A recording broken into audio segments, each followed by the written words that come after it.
عمومی طور پہ رشتہ داریوں کے اندر بعض رشتہ دار بہت تلخیاں دیتے ہیں، زندگی کے اندر زہر بھر دیتے ہیں، لیکن اگر کبھی وہ مجبور ہوں تو ان کی اعانت کریں، اور ان کا رویہ کچھ بھی ہو، زہرناک ہی ہو، لیکن آپ کا رویہ خوبصورت ہونا چاہیے۔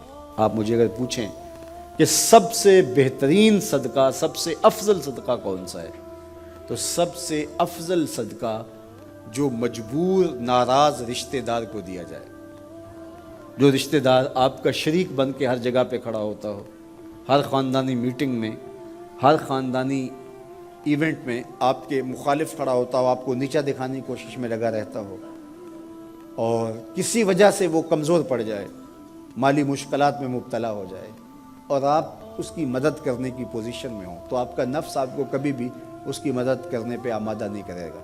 آپ کا نفس روکے گا، آپ کہے گا کہ یہ تو ہمارا شریک ہے، تو سانپ کو دودھ پلائیں، اب تو اس کا سر پاؤں تلے آیا ہے، اس کو تو کچل دے، یہ تو میرا دشمن ہے، اس کو طاقت دوں۔ نفس کبھی بھی نہیں چاہے گا کہ اپنے شریک دشمن کی مدد کی جائے، لیکن سب سے افضل صدقہ وہی ہے جو ناراض رشتہ دار کو دیا جائے، اس لیے کہ اس میں نفس شامل نہیں ہوگا، اور جس عمل میں آپ کا نفس شامل نہیں ہوتا اس عمل سے تمہارا رب راضی ہوتا ہے۔ تو رشتہ داروں کے ساتھ سلوک اچھا کرنا، رشتہ داروں کے ساتھ رویہ خوبصورت کرنا، یہ تمہاری زندگی کا اسلوب۔ مجھے بتائیے اہل مکہ نے، حضور کے رشتہ داروں نے حضور کے ساتھ کیا سلوک نہیں کیا تھا؟ اوجریاں ڈالیں، کانٹے پھینکے، راہوں میں گڑھے کھودے، اذیتوں کے پہاڑ کھڑے کیے، اور کیا کیا مصیبتیں نہیں تھی۔ حضور شہر مکہ سے چلے گئے مدینہ المنورہ۔ اب جب فتح مکہ ہوا تو حضور جب تشریف لائے تو ناقہ پہ سوار ہیں، تو اب یہ تھر تھر کانپ رہے ہیں سارے رشتہ دار حضور کے، برادری کے لوگ۔ انہیں پتہ تھا کہ آج ہمارا آخری دن آ گیا ہے، اور اگر بڑا بھی رحم ہوا تو کم از کم ہمیں شہر بدر تو کر ہی دیا جائے گا۔ اب حضور تشریف لائے، سب کو جمع کیا، کہا کہ بتاؤ میں تمہارے ساتھ کیا سلوک کروں؟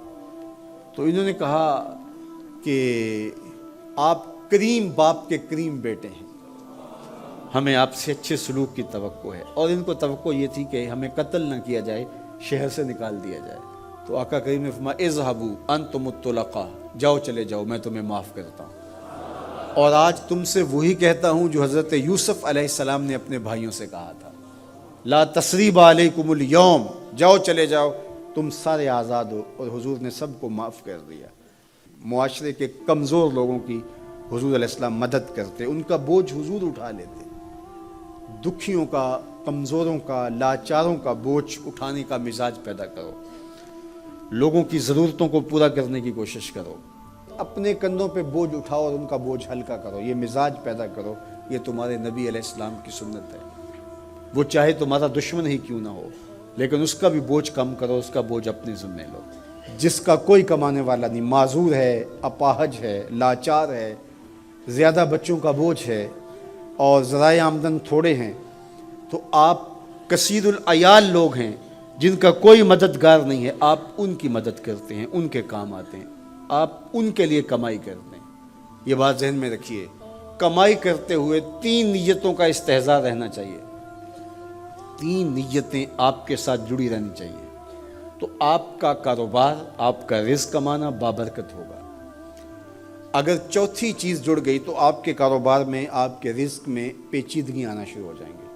سب سے پہلی نیت آپ کے ساتھ یہ جڑی ہو، عموماً ہم سب کے ساتھ یہ نیت جڑی ہوتی ہے، اور وہ یہ کہ ہم اپنی ضروریات کو خود پورا کریں اور سوال کی ذلت سے بچیں۔ دوسرا مقصد، جو میرے زیر کفالت لوگ ہیں، وہ بچے ہیں، بیوی ہے، بوڑھے والدین ہیں، وہ چھوٹے بہن بھائی ہیں، یا جو لوگ بھی میرے زیر کفالت ہیں، ان کی ضروریات کو میں نے پورا کرنا ہے، اور اس کے لیے میں یہ رزق کما رہا ہوں۔ تیسرا مقصد ہمارے ساتھ جڑا ہونا چاہیے، اور جب بھی ہم کمائی کر رہے ہیں تو ہمارے ذہن میں یہ بات ہو کہ معاشرے کے وہ لوگ، وہ میری گلی میں ہیں، میرے رشتہ داروں میں ہیں، میرے محلے میں ہیں، یا کہیں اور ہیں، جن کا کوئی کمانے والا نہیں ہے اور مجبور ہیں، میں ان کی مدد کروں گا۔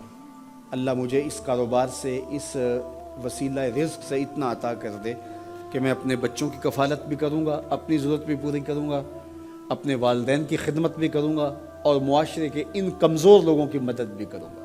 وہ کام جن کے ذرائع نہیں ہوتے آمدن کے، بلکہ اخراجات ہوتے ہیں میں ان کاموں میں لگوں گا، مدارس دینیہ ہیں، مساجد ہیں اور دیگر ایسے کام ہیں، میں یہ خدمت کروں گا، اس لیے میں کما رہا ہوں۔ تو یہ رزق بابرکت ہوگا، اور آپ بیٹھے اپنے دفتر کی کرسی پہ ہوں گے، تمہارا رب تمہارے نامہ اعمال میں ثواب لکھا رہا ہوگا، فرشتے نیکیاں لکھ رہے ہوں گے۔